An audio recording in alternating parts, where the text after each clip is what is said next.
Mademoiselle Harel, est-ce qu'on pourrait tout d'abord résumer le problème qui confronte toujours les normaliens du Québec à l'heure actuelle? C'est-à-dire qu'à l'heure actuelle, il semble, en tout cas, qu'il y a un grand nombre de normaliens localisés à Jacques-Cartier, à Ville-Marie, à l'École normale d'enseignement technique, qui remettent en question la formation qu'ils ont eue dans ces écoles normales et qui la remettent en question en voulant boycotter un examen de qualification que le ministère leur a imposé en janvier dernier.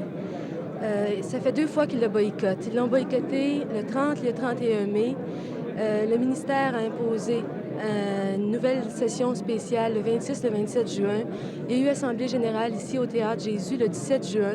Pour la deuxième fois, les normaliens ont voté en 81 majorité pour un nouveau boycottage qui s'est fait.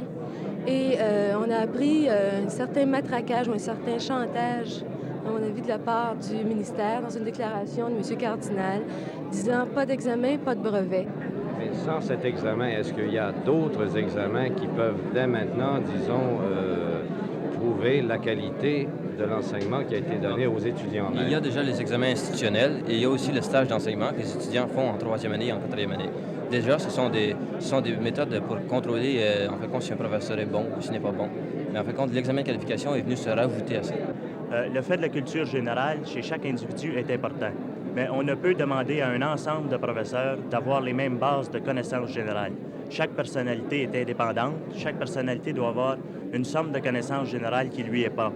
On ne peut pas demander que tous les professeurs soient formés selon un même barème dans la province de Québec, c'est-à-dire qu'ils répondent tous à un seul examen de connaissances générales.